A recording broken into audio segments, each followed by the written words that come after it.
What's going on, everybody? Welcome back to the channel. So in today's video, I finally made it back out on the water. I've been sick the last couple days, so it's been tough to get out there, but we're finally feeling better today and decided to head back out to the marsh. Now, I'd be lying if I said I was excited to be heading back out on the water. With the way fishing has been going lately, it's been super tough out there, and our morale was just at an all-time low. To be honest, we spent a good portion of our morning just talking about where we could possibly go to actually get on some fish. And after our conversation, we really didn't have a spot that we felt too confident about, but in the end we decided that it's best to just get out there. You can't catch them if you don't go. So we ended up heading out to a local spot that was close to home just to see if we could test our luck. So after loading up the kayaks, a quick stop for gas at Buc-ee's, we made our way to the launch and headed out to the marsh. As we approached the spot, I decided to open things up with a paddle tail, and I cast and retrieved that a few times with no luck. So as we got closer to the back lake, I knew that there was going to be a ton of grass back there and decided to switch things up to one of my favorite rigs for this situation, which is going to be a fish bites on a weedless hook.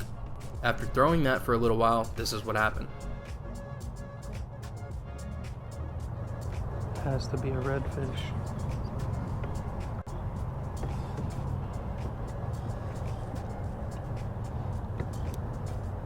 Another redfish. Alright guys, so although this is an excellent setup to use here in a weeded area with lots of marsh grass, its one downfall is that you need to be able to see a redfish. You have to sight cast it. This isn't something you cast and work through and kind of search and destroy. This is, you see them, you cast at them, and you catch them. We've got plenty of videos of us doing that, but right now it's just not the situation for it. It's a very situational lure. So I wanted to stop the video real quick and go over why this lure wasn't good for the situation we were in. On the day that you guys were just watching, the water level in the back lake was a little bit too high, and that kind of creates a problem for us because in grassy areas, you can usually count on redfish to have their heads down in the grass searching for shrimp, crabs, whatever they can find to feed on, and when they're doing that, their tails are sticking up out of the water. Unfortunately for us, as I said, the water level was too high, and we weren't able to identify their tails. Now in the example footage that I've got up on the screen right now, you guys can see very clearly that I've pointed out some redfish tails, and that's excellent. That's exactly what we need to use this lure. It's a lure for sight casting, and at this point the only challenge you're gonna have is to make an accurate cast on those redfish. But rest assured, if you make that accurate cast and the redfish isn't very skittish, they're gonna hit that lure. It's gonna lead to an easy hookup and an easy catch. So what I'm gonna go ahead and do is take the time to retie really quickly and go for a better option for what we're trying to do right now, which is blind cast. I'm not seeing anything that I can definitely cast at. I haven't seen anything that screams redfish to me besides those two that I just spooked, and if I would have been blind casting, probably could have hooked up on them. So let me show y'all what we're going to go ahead and switch over to and what you can switch to in a situation like this.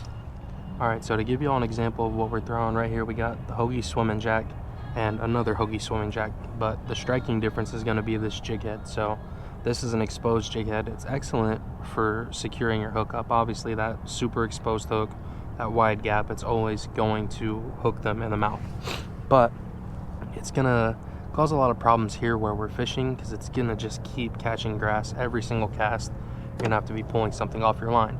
So what we've switched to here is the swim hook. Now if you take a look here, you still got a slightly exposed jig head, and it's different in its design. You hook it from under the belly, but what we can do here, if you look very closely, is just kind of slightly, even less than that, just very slightly embed that hook point into the lure itself. It's going to allow us to swim this in a search and destroy style where basically you're just casting and retrieving, hoping there's a fish in the area. We've spooked two reds already, so we know they're here. We just gotta get lucky on one now, and this has always been a tried and true method for me. There's other back lakes, other videos I'm sure some of you guys who've been around have seen where we're just slaying them with the paddle tail. Here we just gotta do things a little bit differently and fish, keeping that grass in mind, so we're not gonna have to go through the mental damage of removing grass every single cast.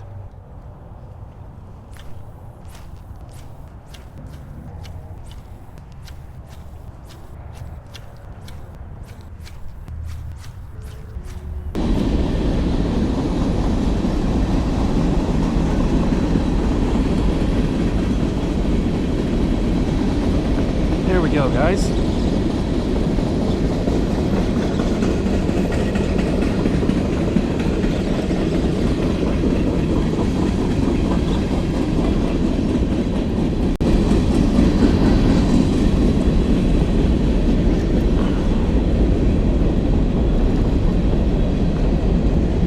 Got a nice one here. Seems like he'll probably be a keeper. I'll let him do his thing.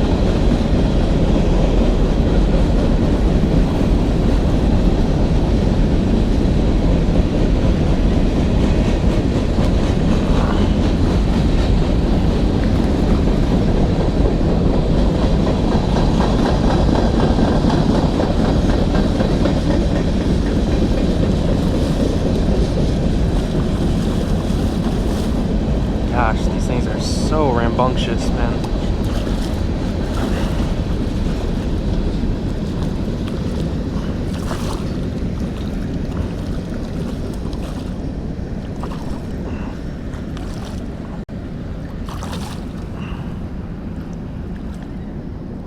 Oh man, he just wants to keep pulling drag, huh? The good news is that our temperatures have cooled down for a little bit. I haven't been on the water in about a week because I got sick, and during that time, man, it feels completely different. Look at him. He destroyed my freaking rig. It's all good. I'm happy to see you, pal. Woo-hoo. There we go. Yeah, that's definitely a keeper redfish. And he's a nice looker too. You can see that nice bronze color, the white underbelly. Just a picture perfect red right there. Let's freaking go, baby. So I don't know if y'all heard anything with that train going by, but yeah, we got it done, and we'll talk about that in a second once we get this guy off the hook. Unfortunately, right here, the mic messed up on me, so we're going to do a voiceover for this portion. But as I was unhooking this redfish, all I was really talking about is kind of the nature of blind casting. So as a beginner, it can be very discouraging to do the blind casting method. It's a lot more fun to go out sight casting where you can actually see your target and you know for sure there's 100% fish there. You guys saw earlier that the reason I started blind casting was because I knew there were reds in the area. I had spooked a couple. And that's a good cue that you should probably start blind casting. You could just pull around waiting till you see a fish. It isn't uncommon. My pop sight casted some fish on this day, but for the untrained eye, it can be very tough. Even myself, I've been fishing for a long time now, and I still have a hard time finding fish on days like this where they're just very, very hard to spot. So what I like to do is switch over to the blind cast method. And as you can see, I edited in all the casts that I had to make. It takes a while, but just, you know, be earnest, keep casting, and eventually you will put that lure in front of a hungry fish that is going to bite. Right here, I caught a nice 25-incher on the blind cast, and it worked out perfectly. One other thing that I forgot to mention about this style of fishing that is pretty important. I mean, it is simple enough. You just cast and retrieve, cast and retrieve.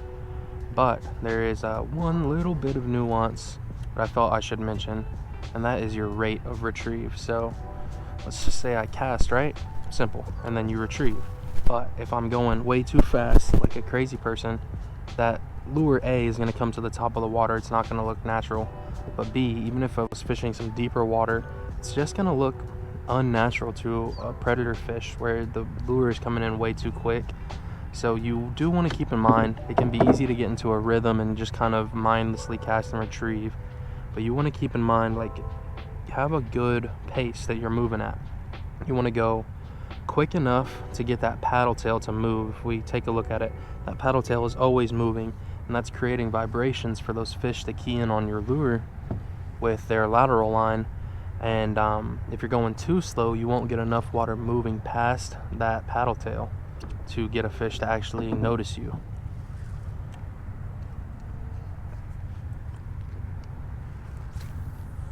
Just something to keep in mind. Make sure you got a good rate of retrieve, and you can hook up on some fish. Let's go, baby.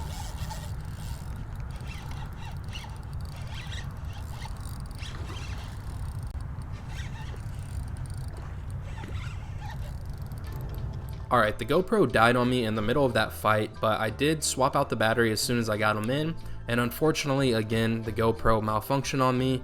I don't know what it is about GoPro. They're very quirky. I have a lot of issues with it, I don't want to get into a camera rant, but I really do wish there were some better alternatives to action cameras out there.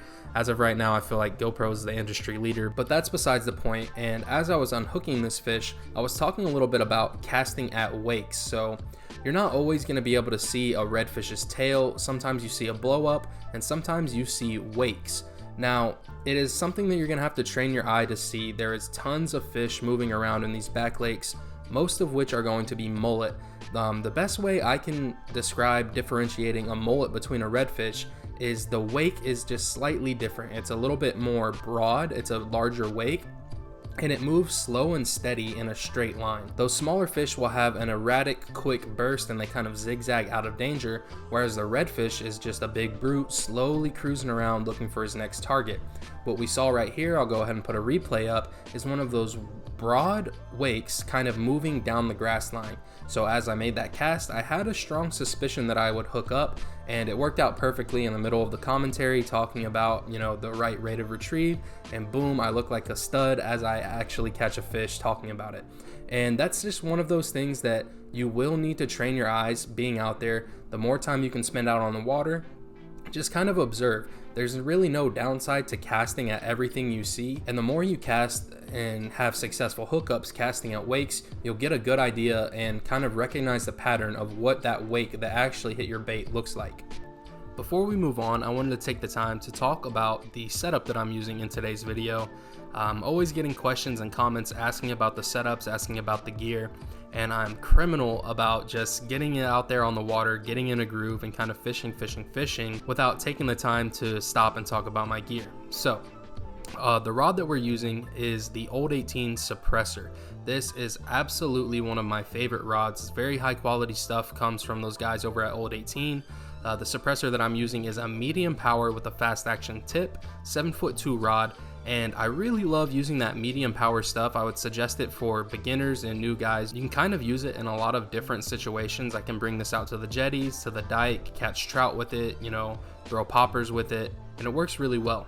It's also great out here in the marsh because it's not super stiff where it's hard to make accurate casts, but it also has enough backbone, being that medium power, to kind of horse in a redfish, versus if you're using some of the lighter action stuff, it can be a lot harder fighting a regular sized redfish, and you make them exhaust themselves kind of out there, especially in the summertime. You don't want to have a fish on fighting for a long time. These redfish are very tough, very resilient, but when that water is super hot, it can be a little bit hard on them to catch their breath after a long fight, especially if you're using some of the lighter power stuff. So moving on to the reel, in today's video I was throwing the Daiwa Fuego.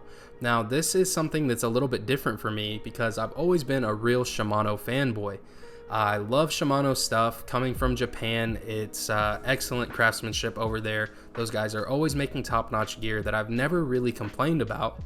But Daiwa being another one of those popular brands from Japan, I decided to try out the Fuego when I needed a new reel, and since I've got it, I really don't have any complaints. I've put it through the paces, we've caught tons of nice fish, a lot of big fish on this reel, and it's never caused me any problems. It has buttery smooth drag that reminds me of my Vanfords from Shimano, and it just looks aesthetically pleasing. The black and red, you can't go wrong with it. It's a really nice reel that I would recommend.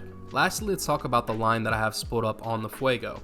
So I like to go with 10-pound test braided line by Power Pro. Now the reason I go with 10 pound versus 20 or 30 pound is because it's just lighter line and you're able to cast a lot further. Something that people don't really think about when they're going with 20 or 30 pound test, which is going to be stronger and help you to not lose fish, but it is heavier line and it weighs down your lure when you're trying to make those long casts that you need to make sometimes. You never know when you're going to see a blow up or something that you can cast on, and if it's out of your effective range, then you might just miss that fish.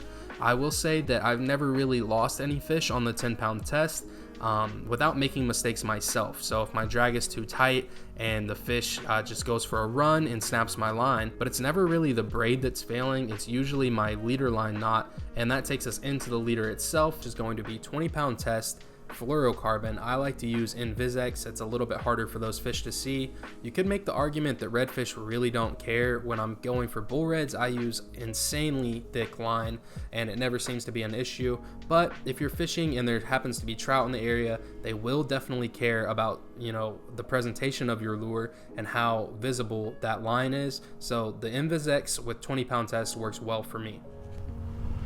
Well, folks, we have officially entered grind time. So, had an excellent morning. Y'all saw my 2 catches. Nice keeper redfish. Linked up with my pop, who's over there fishing a different little creek. He also caught 2 redfish keepers. And that was excellent, man. It was a good time. But for about the past hour to hour and a half of casting that we've been doing, that sun has been up and doing its thing over there. Came out from behind the clouds finally. And since then, things have started to heat up. Not fishing wise, but literally it's hot now. Starting to feel like summertime again. And that's pretty rough for 2 reasons. A, it makes it harder to catch fish. They are also less reluctant to feed. It's kind of like they wake up, they eat in the morning, they get their meals, and then they go down for a little siesta while it's too hot. And B, it makes it tough because it's a grind. Like, we're obviously just blind casting, hoping every cast that maybe we get on a fish. But that's a lot easier to do when you're not uncomfortable. Like, it's hot outside. No one likes to just sit out in the heat for fun, especially when you're pulling around through thick old mud and grass. It just makes for an unpleasant experience. That being said, we are making our way through the bayou right now, or the little creek that feeds that back lake, hoping to snag a redfish that has retreated into here. Maybe he didn't have such a good time scavenging or hunting this morning, and we are going to try and catch one slipping in the deeper water, which is usually a little bit cooler than the shallow flats out there. So that's what's going on right now. I've been doing that for a little bit with no luck. But man, like I said, it was such an excellent morning. You know, no matter what, I'm going to be posting this video. It's been way too long since I've uploaded any content. And I'm just very happy that we had a good day finally. I mean, that's my best day I've had in the marsh in a minute. All right, y'all, that is going to do it here for today's video. I really did want to catch my limit, try my best to get it done on the way out of there. But like I said, man, it is grind time. That sun is making things difficult. And it is really like a Hail Mary to catch a fish doing that at this time of year, at this time of day. It's tough. It can be done if you stayed out, you know, X amount of hours casting, but it takes some real dedication, especially in the sun and this heat. It is not fun, but it was an excellent morning all the same. I'm very happy to have been able to come back out on the water and have such a good time after such a long time off the water. Happy that I'll be able to show you guys some good catches and give you some good info. I tried my best today to make the video a little more about the gear and the tactics that I was doing instead of just a fishing experience. I don't know. Let me know what you guys think down in the comments below. I hope y'all did enjoy it. If you did, make sure to hit that like button, hit that subscribe button. We've got something special in the works. This is to all my subscribers who have been watching the channel, or any new guys who are like, hey, this is pretty cool. I've got a very special series coming up. It's been a ton of work. I'm still putting in a lot of work to get it prepared, get everything ready. But I'm really thinking it's going to be a fun experience for me, at least. I'm hoping you guys will enjoy it. So make sure you hit that subscribe button, and I hope you guys have a great rest of y'all's day. Peace.